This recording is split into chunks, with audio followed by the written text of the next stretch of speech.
My name is Bob Schukai. I'm the head of advanced product innovation at Thomson Reuters. I have some really good news for you, maybe. Besides being the last speaker of the day, I have no PowerPoint.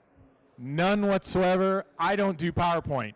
I got to give a special shout out to these three guys who are sitting up front. Last year, I spoke over on the other side at the Accountex event in the Technology Theater, I think it was, and it was sort of spilling out, and these guys were in the front row then, and as they were saying, really the only thing they're missing is an amber shirt here, and we'd have like the traffic light. I also promise you that I will not talk for 45 minutes, and I apologize ahead of time that I do not have a costume to wear like the previous speaker, who came out looking a bit like the Linux penguin guy, whatever. It's a real pleasure to be here to get a chance to speak to you today. It's a little bit of a different topic. I have really this cool role at Thomson Reuters. I've been there just under 5 years. And before that, I worked at Motorola for 18 years and Turner Broadcasting, the parent company of CNN, for about 5 years. And last year, these guys got to see me wearing Google Glass. I got to call myself a glass hole on stage. Everybody laughed. Google Glass is now sitting in a drawer somewhere. We've moved on. But we're going to talk a little bit about glass and some other interesting things. So I have like no knowledge whatsoever, relatively speaking, of professionals. I don't look like a professional. I don't dress like a professional.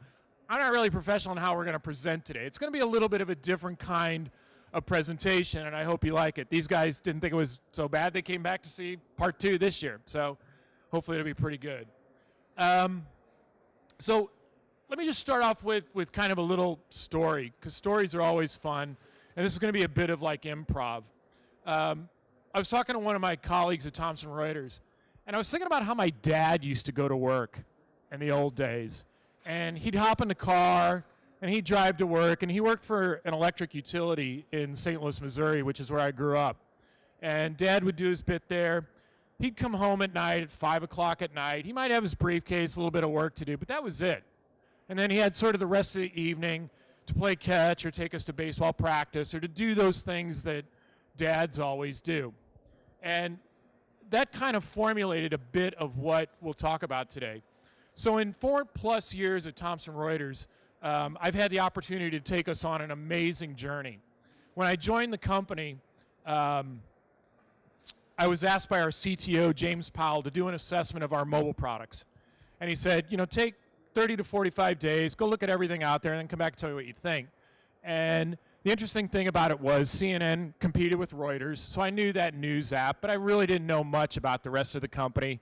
And it was just after the merger of Thomson Financial Services and Reuters. And I thought, this can't be that big a deal. Come on, this big company, they probably ought to have it figured out. 10 slides or less, like a Domino's pizza, and I'll be done.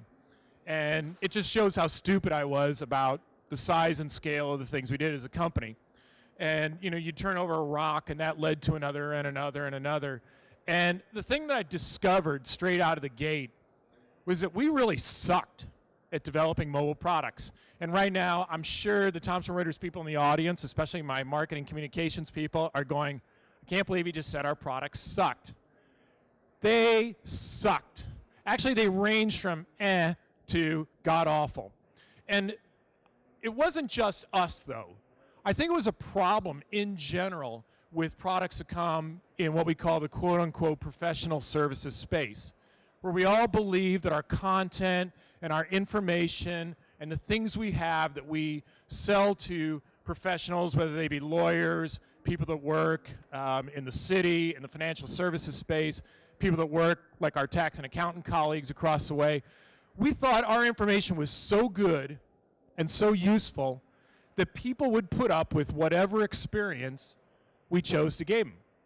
And they just, you know, they dealt with it. And we're like, who cares? They're writing us big checks for our information, and so what? They got to go live with it. But that's clearly not the case. And that's kind of going to be one theme to remember in the back of your mind. So just remember design, because design is something that we've really focused on within our company. And we've been very fortunate, and I promise this isn't going to be a Thomson Reuters sales pitch, but we've been very fortunate that in the 4+ years I've been there, we've had 2 applications, the wider image and Reuters News selected as Apple Editor's Choice picks. And when that happens, you get promoted in the top carousel from Apple, and you don't get buried amongst the gazillions of apps that happen to be in the store. And we've had numerous apps besides those two that have been featured by Apple and said new and noteworthy, and go download these things. So we sort of got the design thing figured out, which is sort of an important thing.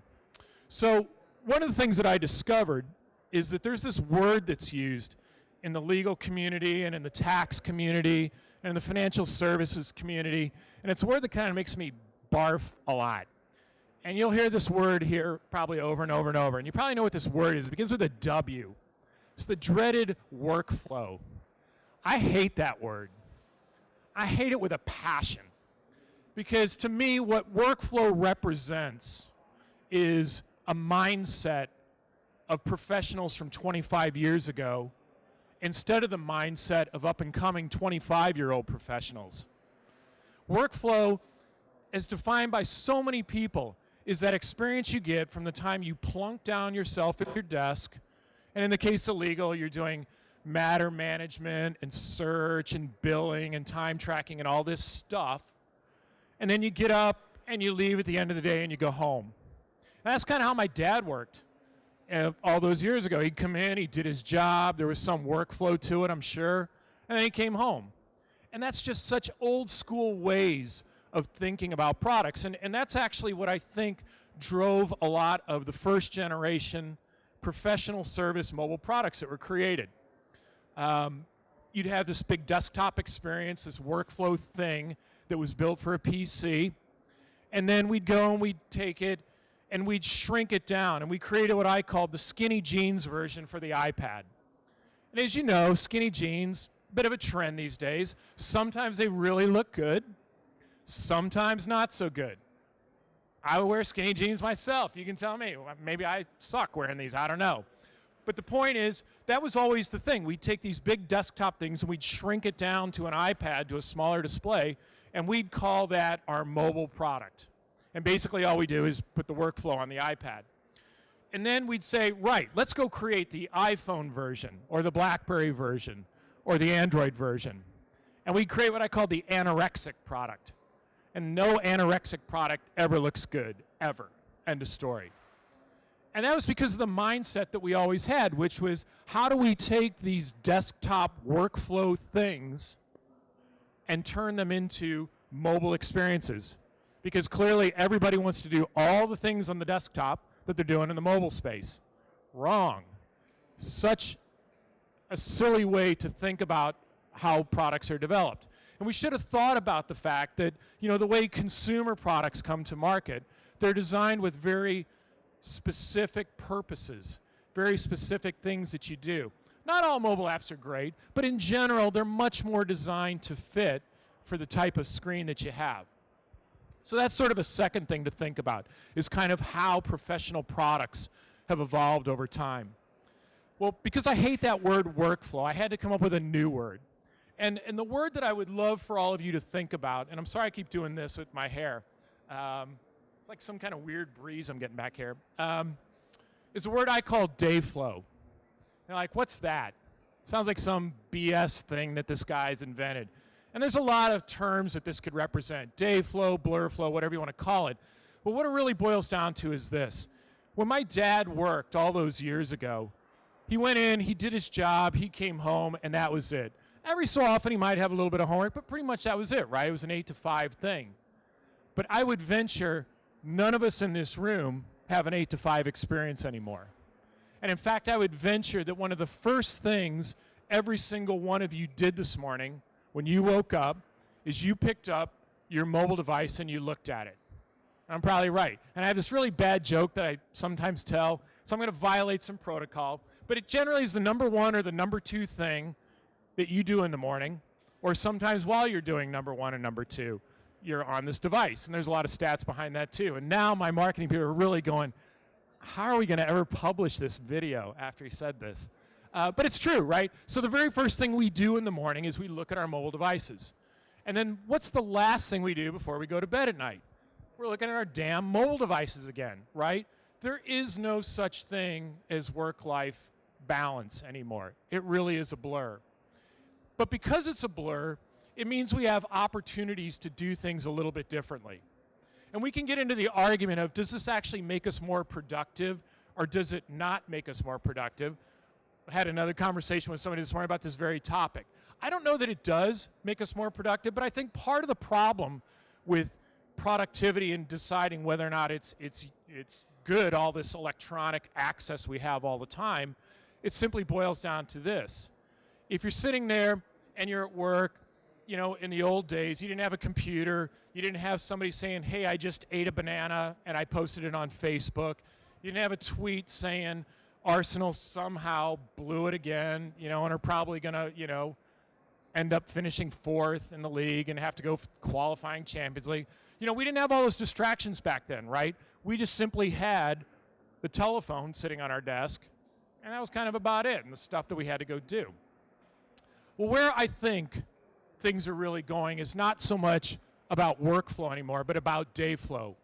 And Dayflow is really representative of what we do from the time we wake up in the morning until the time we go to bed at night.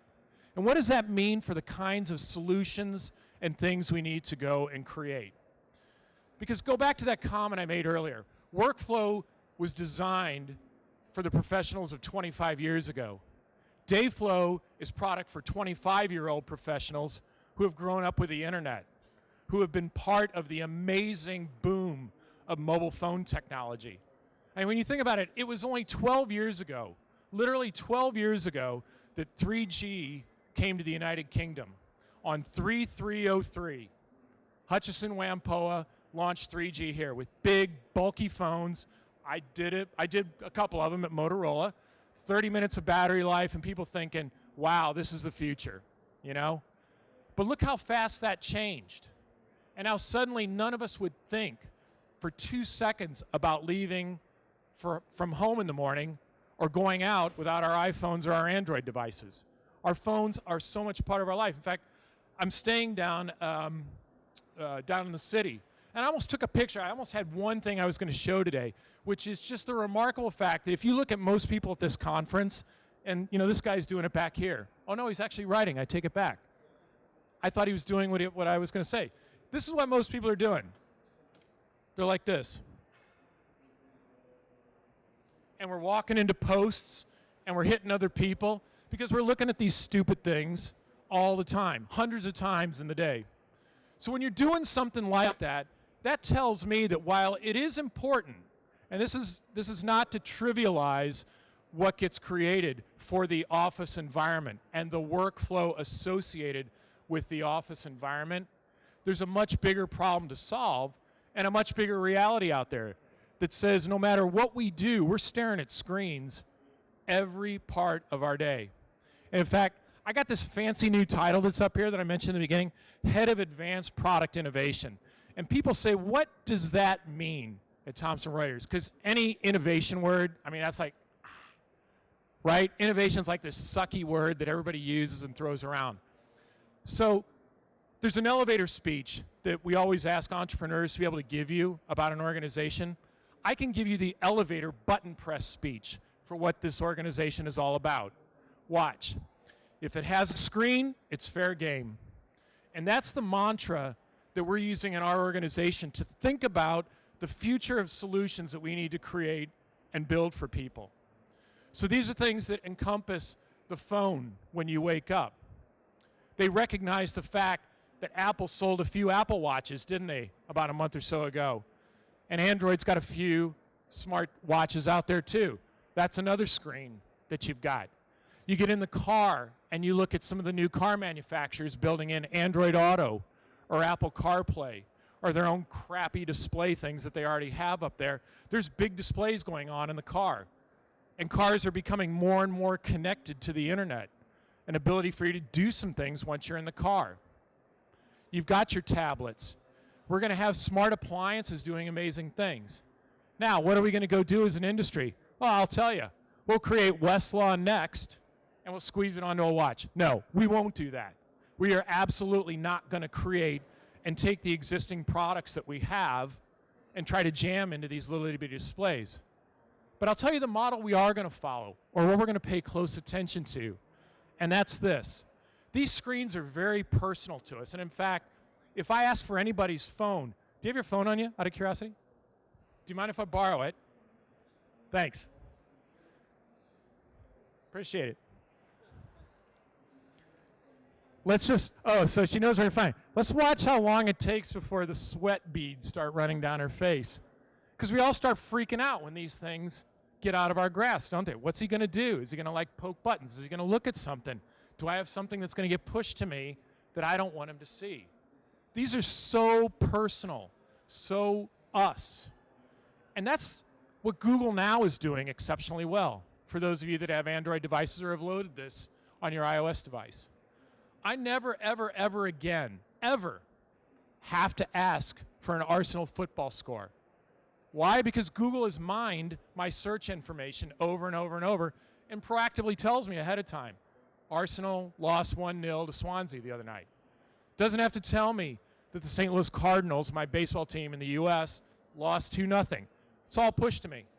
Doesn't have to tell me that I need to leave here to hustle over to City Airport to catch my flight to Zurich tonight, because it's already there. It knows that in my calendar and says, it's time to leave if you want to get there to make your flight. These things that Google Now are already doing in the consumer space, anticipating my needs, anticipating the things I need, they're all about creating a contextual, personal, and relevant experience for consumers. And that is the message you need to take away. That is the future of the types of solutions we have to create, whether we're legal professionals, financial services, any type of professional. We have to recognize that the up-and-coming 25-year-old professionals of today who have been born, lived, and raised through the growth of the internet, through the growth of smartphones, through having all these screens hitting them perpetually, that's the way they want to work. They want to be able to use their mobile devices. They want to be able to use their tablets. They're going to connect these watches up to stuff to measure their heart rate and things like that. So when we think about the kinds of solutions that we need to create as an industry, full stop, we have to think about what is it that I can provide you in those 30 seconds max in the morning when you wake up to tell you something useful, something you can make a decision on for later in the day. When you decide to go out and have a run in Hyde Park, if something happens, some case you're following, some stock movement that's taking place in Asia, and you get a little push on your watch, what do I need to do about that? I don't care about the performance of some Joe Blog stock, but if I own a big stake in Apple, or if in the case of Ericsson suing Apple, that suddenly means that Apple phones can't be sold in the US anymore, that might be a big deal to a legal professional. It certainly would be a big deal to a financial trader who would probably care about the short-term impact that could have on revenue and sales. When I'm in the vehicle, this is always a tricky one, right? Because we don't really want drivers yarking around with their displays too much. People are already doing stupid things in their car. And with more and more cyclists in London, we don't want cyclists getting run over either. But what could we do? Well, obviously, what autos do exceptionally well is they're really good at knowing how long is it going to take for me to get from my house to where I'm commuting to. So we've got really, really good traffic management systems that are out there. And we also have the ability to deliver audio. So why not stitch together an audio program of interesting and relevant and useful content that helps me prep up for the day? So it's a little bit different than, say, listening to Chris Moyles in the morning or a Radio 4 shipping forecast or whatever you might listen to when you're commuting in the morning. TalkSport, my favorite. I love TalkSport. Probably tell I like TalkSport because I like sport. Once you get to the office, the workflow, building great products, that doesn't go away. You build for the things that work best on that screen. You take advantage of the real estate. You take advantage of the mouse. You take advantage of all the things that a big screen and a big office environment can give you. Consistent connectivity, for example. But when you leave at the end of the day, all these things unwind. Whether you're back in the car, commuting on the train, you're out exercising, you're with your family, you're laying in bed next to your spouse, your significant other, your dog, your cat, whatever it happens to be, we provide you with that contextual, relevant personal information that works for the device you have, with the screen you have, with what's most important to you. And that's fundamentally what Dayflow is all about. I don't really think it's anything that people can argue with too much when you think about it. Yes, is it too much technology in our face? Potentially. But the idea is not to say you have to be engaging with my content or my competitor's content every single time I commute in the morning. But it is simply to say that you've thought about the design, you've thought about the fact that all these screens are going to be here, and what can I craft to create something that's useful, immediate, and actionable in that moment when somebody wants the information given the screen that they have available to them. And there's a whole bunch of other things you have to think about behind the scenes, because in most of our businesses, we like to know who you are because of the way we sell things around subscription. There's issues around security. I'm not going to downplay any of that kind of stuff. But fundamentally, this is the thing that will all get worked out in the back end that Google is doing today. So that's the biggest thing I want to leave you with before I open it up for some questions here. Dayflow is really about creating that personal, connected, relevant information on any screen. Any screen is fair game, and that's the mentality I think all of us have to have as we design our products going forward. Thank you very much for your time this afternoon, and I'm very happy to take any questions you might have. Cheers.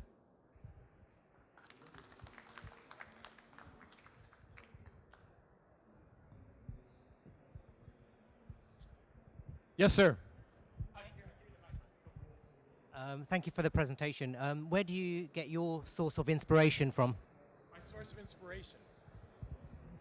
Well, multiple places. So everybody, people always like to know, for example, your favorite app. That's like one of the greatest party tricks. In fact, this is a party trick you should try with people if you haven't done this. Since we have a couple minutes, let's actually do it, because this is a good thing. Did you guys see this party trick last year? I think you may have. Yeah, I'm not going to ask you. Favorite app and why? Oh my God. Google Maps. Because it gets me from A to B and it has, great alternative route advice. Beautiful. Google Maps. Lovely young lady whose phone I got to steal. Favorite app and why? Oh, it's really embarrassing. I can't. I've got a 10-year-old niece, and she's just got me onto Crossy Road. I got that too. And on the tube, if you can't, oh damn, I should have said TED Talks, because I do that on the tube as well. So on the tube, you don't need Wi-Fi, so you can just kill time doing it, and cool. Yeah. That works really well. Yeah. One more. Favorite app and why? Turn around and tell people. They want to see your smiling face. Come on. Favorite app? Well, I'm not using apps for entertainment that much. Okay. My favorite apps at the moment is actually Office 365. Sorry. Because it is very user friendly, and I can keep up with the email update all the time. That's fair. Yep. There's nothing wrong with saying Office 365. We're all stuck using Microsoft products largely. So Google Maps, I'm going to, even though you said TED Talks, Crossy Road, because that's a cool app. It's funny. Office 365. You guys can't play because you know the answer to this. But what was the common thing among these three apps? And by the way, do this party trick at home. It works every time. Guaranteed. Anything? Anything common? Simple, yeah. Thoughts? Mobile, yeah. Well, that's obvious, yeah. They're mobile. Anything else? One more. Just give me one more thing. Bueller. Free. Yeah, free. So, simple, easy to use, free, mobile, blah, blah, blah, blah, blah. If you do this party trick, and I swear to God it works every time until you find that one person that's still using a Motorola Razr, so it doesn't play anymore. But here's the thing. Whenever people talk about their favorite app, they do one thing. None of those answers were good, but they weren't right. Because the answer is this. Every time people talk about their favorite app, they do one thing. They smile. And the reason they smile is because somebody created an emotional connection between the product being built and you. And it's so personal. That's back to that personal piece. And that's why you can't discount the importance of creating these personal, exceptional, exciting experiences. Apple does this better than anybody. Apple can take and just look at this screw. It's the most amazing screw. Only Apple could bring you this screw with its titanium grooves and the screwing mechanism. And suddenly we think that Apple titanium screws are the most incredible thing we've ever seen in our life because they know how to build that connection. So, to your point of inspiration, I get inspired. Your point. I get inspired by great product every time. I am not a UX designer by trade, but it's like art. I know beautiful product when I see it, and I know amazing products when I see them. A great example. Again, marketing people may not like this one, but one of the most amazing user experiences out there, and I will qualify this first by saying I'm not on Facebook, so I can't actually use this app, and I don't have a fake profile either. But one of the most amazing apps out there from a UX experience is Tinder. No, no, yes. And so for all the women in the room, check out the app called Stylect, S-T-Y-L-E-C-T. They've lifted that exact same user experience for shoes. No, no, yes. And then what it does is after, it's building up your library, and as they go on sale, you get an alert. Oh, something's on sale, 40% off. Swipe here, and away you go, and you can buy it. That's inspiration. When people create these user experiences that you start to see going in multiple places, that's impressive. It's great design. Sure. Other questions? Mickey's back there going, boy, we're really going to have to edit this, aren't we? Yeah. Hi, Bob. I was wondering if you could tell the audience about Yum technology, because early on in your seminar, you were saying that we shouldn't really change our app in order to change the resolution of the actual device itself. However, Yum's combining a flexible screen where it allows you to have a phone as well as a tablet all in one, so therefore you can enjoy the same experience for both sets of products. I was wondering if you could elaborate on that. Yeah, so the simplest message is this. Every time somebody builds a product, whether it's this, yes, I still have a BlackBerry, whether it's this, a Sony Ericsson, bog standard, early edition 3G phone, does not have any real apps on it, my iPhone, some other phones that I got in my bag, you're given a gift in that every time. The screen is a canvas, and the information is your paint. And you get to decide how to use that.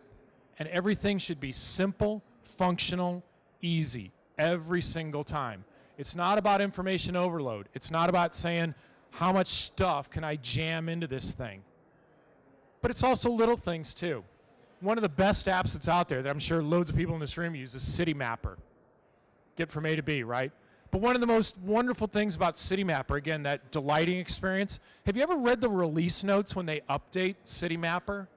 And they go, now with the jetpack option, which of course you can't use, but it's cool.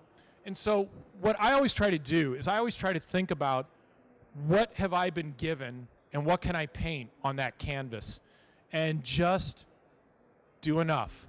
Don't do too much, just do enough that makes it useful and relevant given what would be relevant in the environment where people use that stuff every time.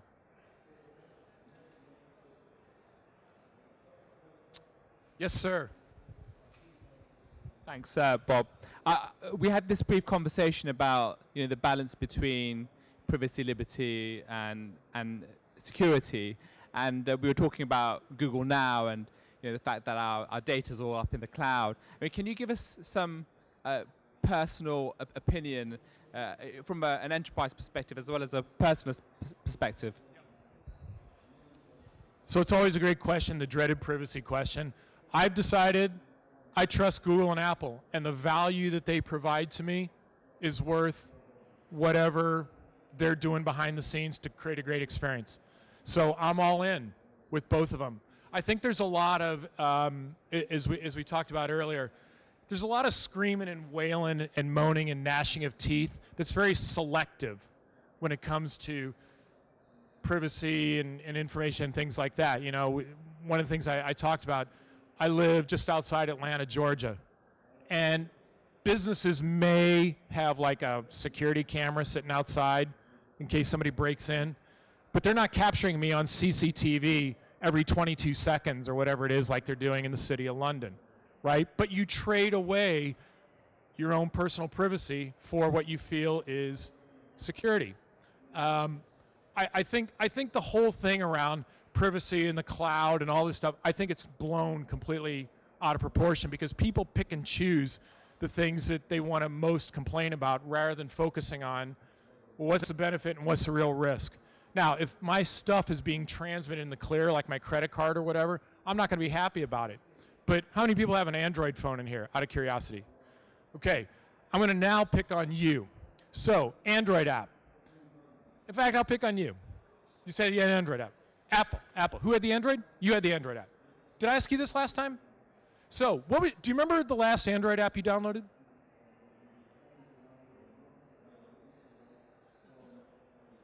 Does anybody remember the last Android app? Okay, Mini Pool. And so when you downloaded that Android app, it probably said this app wants internet access and access to your contacts and calendar. And it probably said your bank account and your passport. And what do? We all go, yeah, baby. Give me that app. Because we trade away. We can't be bothered to read the fine print on a lot of this stuff. So in some ways, this is just my personal opinion. We don't have anybody but ourselves to blame, part one. Part two is that we like the benefits that we get from out of this stuff. The times we're going to scream is when people do stupid things. And so that's why it is important to have a privacy policy. It's important to manage to it. It's important to tell people what you're going to do with the data you're collecting and give people the opportunity to say, no, I don't want to be a part of it. Or, you know what, I'll opt in because I see the value that I'm going to get as a result of it.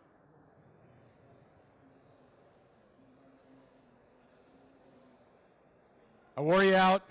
It's peeing down buckets outside, I'm sorry to tell you, but you are free to escape unless there's any other questions. Cool. Thank you all very much. I appreciate it.